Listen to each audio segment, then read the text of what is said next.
Shalom, shalom. First and foremost, we want to give all praise, glory, and the highest honor to Yahweh, Bahasham, Yahushai, Bahasham, Rachakadash. Double honors to the elders and apostles of Great Millstone. Shalom to the hopeful elect of the Hebrew Israelites. Okay, I'm today with Brother Tasayar, and we're going to do Daniel chapter 2, breakdown part 2, right here, right now. And we left off at verse 23. We read 23, but so now we go to verse 24. So you got it, bro. Fine.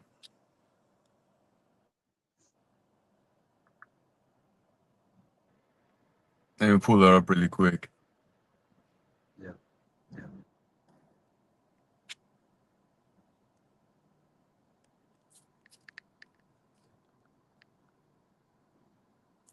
So this is the book of Daniel, chapter 2, and verse 23. It You reads, can go to, well, 20, yeah, read 23. Yeah, it's in the spirit, man. Read 23.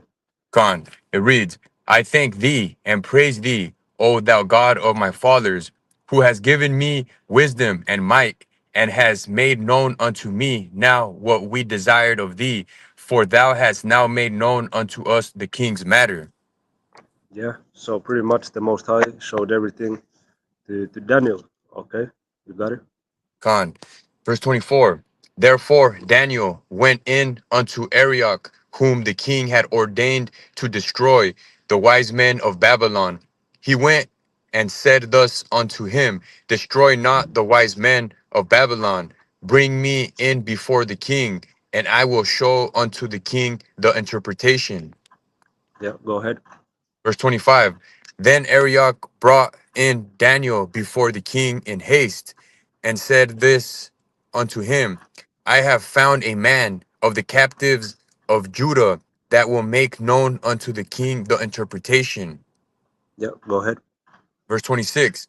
The king answered and said to Daniel, whose name was Belshazzar, Art thou able to make known unto me the dream which I have seen, and the interpretation thereof? Yeah, so it was this difficult task that he asked his magicians and wise men and astrologers that, hey, I have seen a dream. Tell me what my dream was, and then break it down. None of them could do it, so he was like, man, fuck with all of these with these so-called wise men. But amongst them, you had Daniel and his friends Shadrach, Meshach, and Abednego. Those were their Babylonian names. Okay, and they was also gonna get done away with, but then Daniel was like, hey, with the Most High on my side, you know, this is gonna be fulfilled. So let us not perish, but let us deal with the king Nebuchadnezzar, so we can be delivered pretty much. So you got it. This is verse 27. Daniel answered in the presence of the king and said, The secret which the king hath demanded cannot the wise men, the astrologers, the magicians, the soothsayers show unto the king? So Yeah, he, go ahead. so Daniel is pretty much Yeah, saying, yeah, like, oh, can't your wise men decipher your dream? yeah. That's it. Yeah. Verse 28. But there is a God in heaven that revealeth secrets and maketh known to the king Nebuchadnezzar what shall be in the latter days. Thy dream and the visions of thy head upon thy bed are these. Yeah. So what Nebuchadnezzar saw was something for the future, for the prophet, for the end times. Okay, for right about now. You know, about 2,600 years forward. Con. Yeah, And we're in those days now. Fast forward to yeah, today. yeah. Most deaf. Okay, so this is verse 29. As for thee, O king, thy thoughts came into thy mind upon thy bed, what should come to pass hereafter? And he that revealeth secrets maketh known to thee what shall come to pass. Verse 30. Yeah, But as for me, this secret is not revealed to me for any wisdom that I have more than any living, but for their sakes that shall make known the interpretation to the king, and that thou mightest know the thoughts of thy heart. yeah. So you see, he was not Daniel was not taking the credit. Okay, he was not saying that is not that I'm not this great person. Okay, but hey, and the scriptures say that the more humble thyself, the greater thou art. So Daniel was a very great man because of his humility. So you got it. Khan. So this is verse verse 31. Thou, O king, sawest, and behold, a great image. This great image, whose brightest was excellent, stood before thee, and the form thereof was terrible. Yeah. So now he's breaking down the dream. Okay. So there was this image, okay, of a figure. Okay. So I can continue with the reading from here. So I'm gonna just read verse by verse, and you can just break it down, bro. So Khan. verse 32: His image's head was of fine gold, his breast and his arms of silver, his belly and his thighs of brass. Khan. And that represents, so the head of fine gold was the Babylonian kingdom, Nebuchadnezzar's. Yeah. The Yep. the breast and his arms of silver was the Persians. They're media persons. Khan. His belly and his thighs of brass was the Greeks, Alexander Yeah, the that's Great. right. Yeah, yeah, yeah. The Grecians, the Greek Empire. His legs of iron, his feet part of iron and part of clay.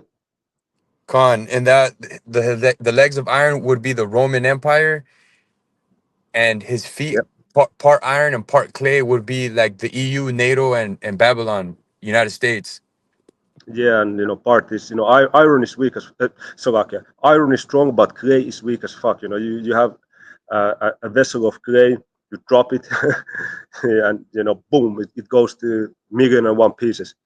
Okay, or at least it cracks. It gets broken, but with iron, no, it's gonna stay intact.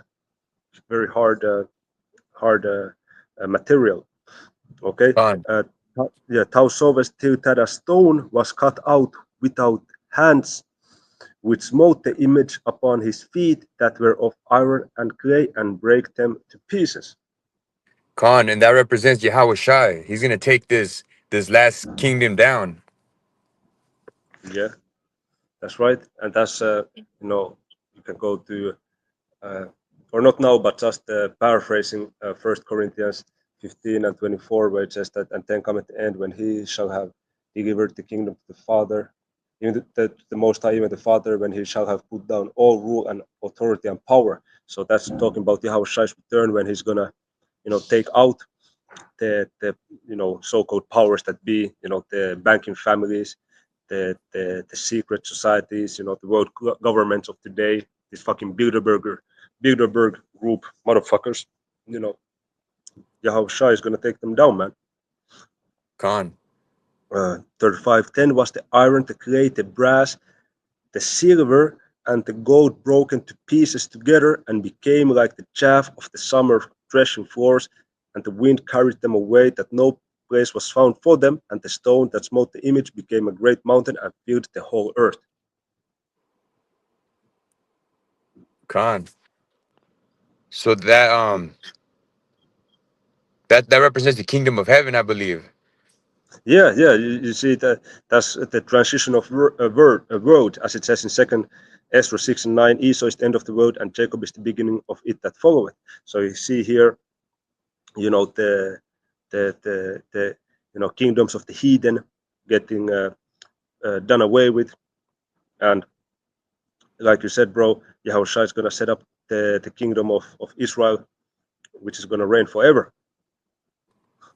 Khan, and So, yeah, yeah, go ahead. it's crazy. It's crazy how the Lord allowed these heathens to rule. Everybody had a chance at rulership, but none of it worked. None of it fucking worked, man. They all Verse collapsed. 36. Yeah, they all collapse, bro. They all collapse. Verse 36. This is the dream, and we will tell the interpretation thereof before the king. Thou, O king, art a king of kings, for the power of heaven has given thee a kingdom, power, and strength, and glory. And wheresoever the children of men dwell, the beasts of the field and the fowls of the heaven has he given into thine hand, and has made thee ruler over them all. Thou art his head of gold. Khan, and yeah, Nebuchadnezzar had abundance. Mhm. Yeah, yeah, that's right. And after thee shall arise an other kingdom inferior to thee, and another third kingdom of brass, which shall bear rule over all the earth. Khan, and yeah, that was the Medo-Persian and the Greek Empire. Yeah, that's right.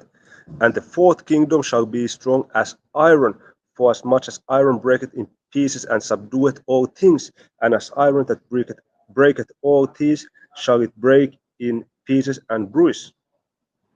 Khan, and that, yeah, the Roman Empire conquered like most of the world, I believe. Yeah, they conquered the whole lot, and they showed that also how they did it in the Gladiator Part Two. They just go with ships to these different smaller kingdoms and pretty much just you know fucking bomb it down, man. And that's Use what, these and that's use what these cannons. Khan, and that's what America does all over again. Yeah, They go and yeah, invade countries and set up military bases. yeah, yeah, yeah. That's right. These standing camps, in the scriptures is known as garrisons, and you know they in the pagan Roman Empire they used a lot of iron, which is a very strong material. Okay, and verse 41, and whereas thou sawest the feet and toes, part of potter's clay and part of iron, the kingdom shall be divided, but there shall be in it of the strength of the iron, for as much as thou sawest the iron mixed with the miry clay. Khan, and that's the how nowadays like America and EU and NATO are they're divided. They're not. They have a lot of tension between them. Yeah, that's right. And they have some countries which are stronger economically and more and militarily, and some countries which are weaker economically and militarily. For example, they had a new Trump had a new decree that if you a NATO country, you have to invest 5% of your country's BKT or gross domestic product in English, I should say. In Finnish, it's BKT, but yeah, in English, GDP, gross domestic product. They have to invest 5% of it for military might. Okay, and there was, for example, Spain who was saying like, now we can only do like 2.8%. So that would be considered a country which militarily is not at the same level as, for example, United States or Turkey or pretty much even Finland has a strong as fuck military because they have mandatory uh, uh, service, military service. So pretty much all of the men that you just see walking on the streets, they are soldiers, man. So we're talking about the reserve of about 1 million soldiers, man. You see, so some are stronger, some are weaker. So Khan, verse 2, yeah, and as the toes of the feet were part of iron and part of clay, so the kingdom shall be partly strong and partly broken. Khan, and that's how you just broke it down. Yeah, Some nations are stronger than others. yeah, that's it. And whereas thou sawest iron mixed with miry clay, they shall mingle themselves with the seed of men, but they shall not cleave one to another, even as iron is not mixed with clay. Khan. So yeah, at the end of the day, it's all gonna collapse. It's not gonna last. It's not built to last. Yeah, yeah, and they have even, with these, with the, children of men, which are the other nations outside of Esau, because you have the three classifications. You have the children of the Most High, which are Israelites. You have children of wicked, which are Edomites, and you have children of men, which are the other nations, the other heathen, Elamites, Moabites, and all that. So, for example, in the G7, you have Japan in there, which are Ammonites, but their cooperation is only limited. When it's going to be time of World War III, pretty much everybody's just finna shoot these missiles to America, man. You know? Yeah, Khan. And I believe Ammon and in Japan, there's like a shortage of males. They're trying to get Jake over there to have babies. Yeah, bro. Yeah, yeah. I see something like that too. Yeah. Yeah, that's right. That's right. Verse 44. And in the days of these kings shall the Most High of heaven set up a kingdom which shall never be destroyed, and the kingdom shall not be left to other people, but it shall break in pieces and consume all these kingdoms, and it shall stand forever. Khan, and that's what we're waiting for, the righteous kingdom under Yahweh Shai. Yeah, yeah, that's right, bro. For as much as let me get a scripture for that. It's in the same book of Daniel, chapter 7, verse 18, and it reads, But the saints of the Most High, which are Israelites, shall take the kingdom and possess the kingdom forever, even forever and ever.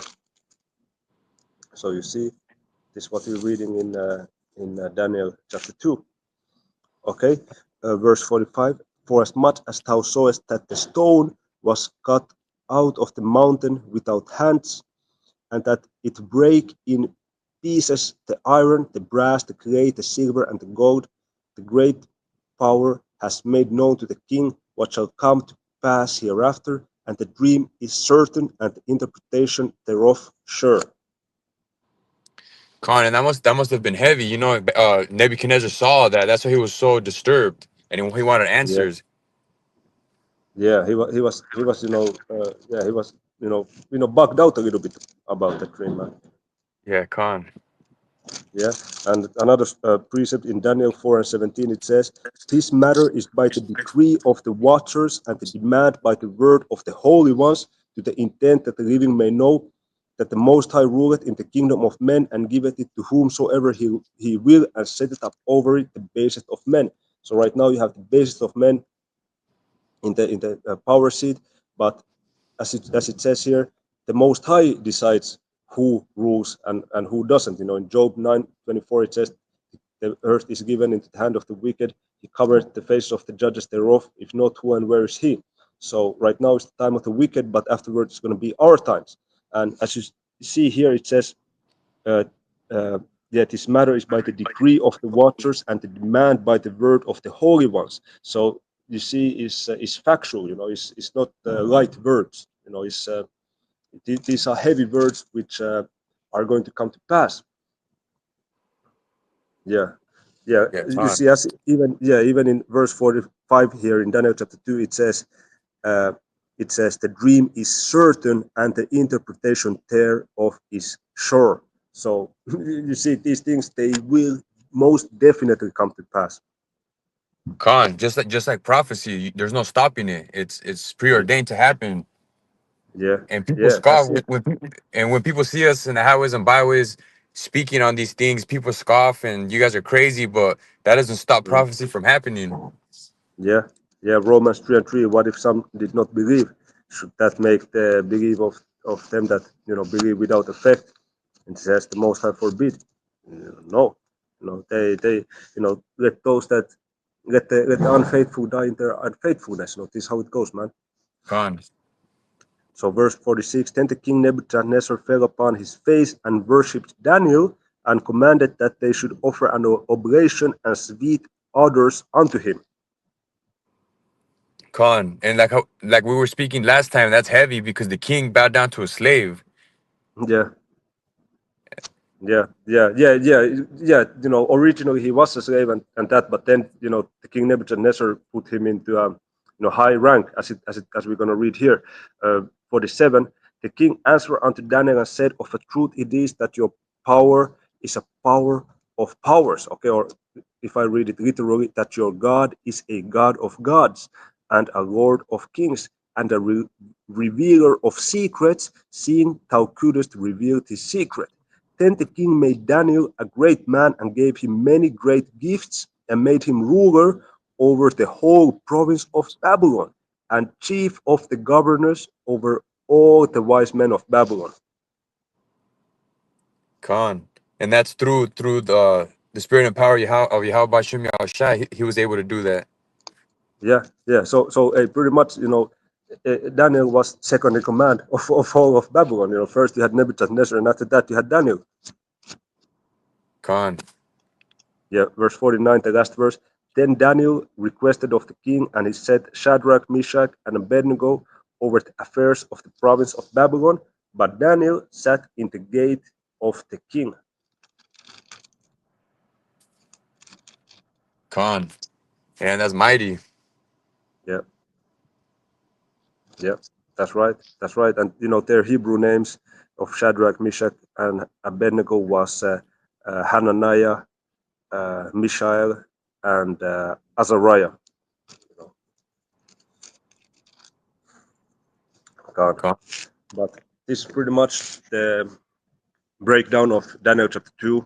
We did the part 1, this part 2, and Lord willing, this was edifying for the hopeful elect of the Hebrew Israelites, and it's a heavy chapter, as well as the whole book of Daniel is heavy because it's very prophetic. Okay, so you have anything you want to say, bro? Oh, that was it. That was spoken beautifully. So hey, with that, we're gonna cut the video. We're gonna give all praise, glory, and the highest honor, Yahweh Ba'asham, Yahweh Shai Ba'asham Hakadash, double honors to the elders and apostles of Great Millstone, and Shalom to the hopeful elect. Shalom. Shalom.